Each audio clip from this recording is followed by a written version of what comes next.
Assalamualaikum warahmatullahi wabarakatuh. Perkenalkan, nama saya Alif Nuria Fatih dari kelas K420 Manajemen Non-Reguler dengan nomor induk mahasiswa 112111460. Hari ini saya akan mempresentasikan tentang evolusi e-bisnis, salah satu materi dalam mata kuliah jaringan bisnis. Presentasi ini dibuat untuk memenuhi tugas evaluasi tengah semester mata kuliah jaringan bisnis. Dalam evolusi e-bisnis ada 3 fase.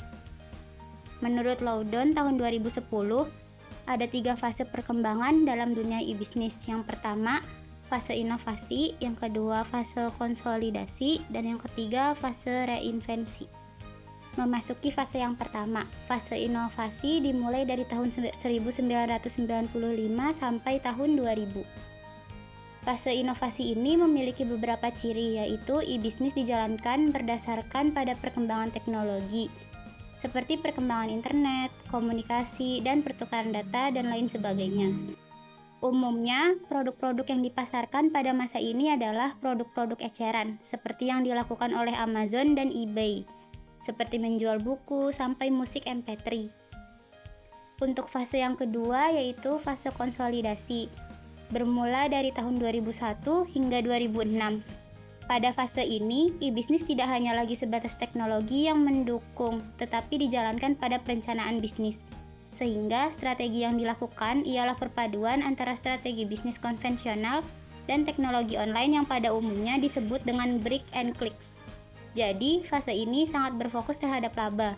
Umumnya, produk yang dijual meliputi produk dengan eceran tertinggi dan kompleks seperti komputer, telepon genggam, dan barang elektronik lainnya. Nah, fase yang ketiga yaitu fase reinvensi. Fase yang dimulai dari tahun 2006 dan masih berlaku hingga sekarang. Pada fase e-bisnis dijalankan dengan berdasarkan pelanggan, audiensi, dan komunitas organisasi bisnis.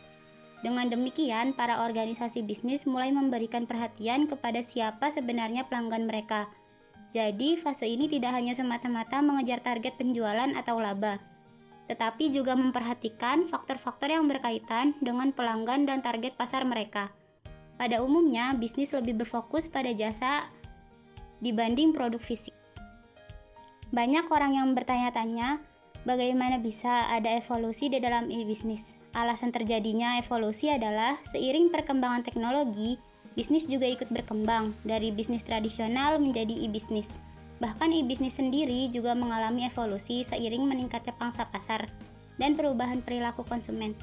Alasan terjadinya adalah sebagai berikut. Ada 3 alasan utamanya, yaitu yang pertama, sangat berhati-hati. Yang kedua, resiko lebih kecil. Yang ketiga, benar-benar memberikan value kepada konsumen. Lalu, menurut salah satu ahli yang mengkaji tentang evolusi, yaitu Martin, ada 4 tahapan yang dipergunakan. Yang pertama, channel enhancement. Perusahaan konvensional yang ingin memanfaatkan internet dapat memulai dengan mempergunakan teknologi informasi sebagai kanal tambahan dan alternatif dalam menghubungkan perusahaan dengan para pelanggannya. Yang kedua, value chain integration. Merupakan rangkaian proses atau aktivitas perubahan bahan mentah menjadi produk jadi.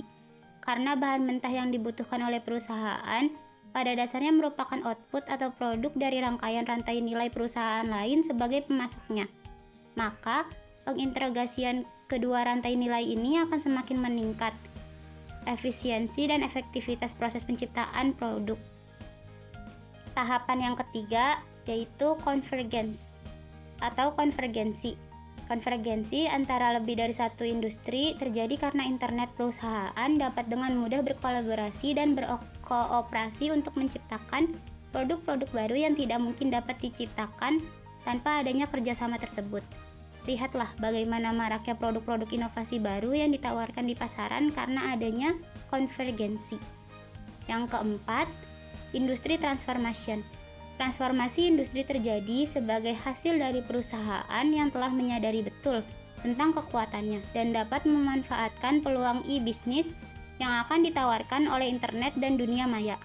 Tidak sedikit perusahaan yang pada akhirnya harus mengganti core bisnisnya setelah melihat kekuatan utama yang dimilikinya dan tingginya kompetisi di industri terkait. E-bisnis ini memiliki banyak jenis.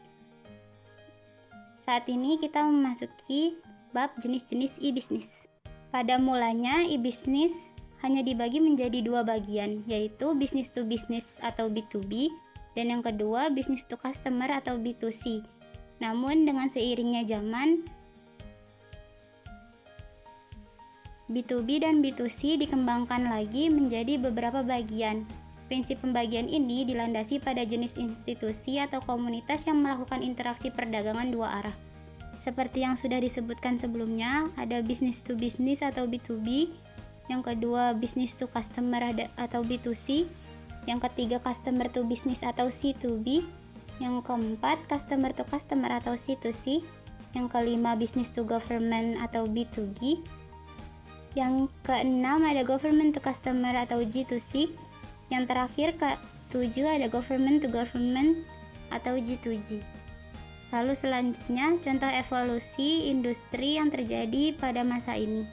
Salah satunya adalah kolaborasi antara industri perbankan, kesehatan, dan teknik informasi melahirkan sebuah smart card yang selain berfungsi sebagai kartu kredit, kartu debit, dan media penyimpanan data riwayat kesehatan pasien yang akan secara langsung dihubungkan dengan program asuransi kesehatan yang ditawarkan. Sekian presentasi dari saya. Terima kasih sudah menyimak dari awal hingga akhir. Kurang lebihnya mohon maaf. Wassalamualaikum warahmatullahi wabarakatuh.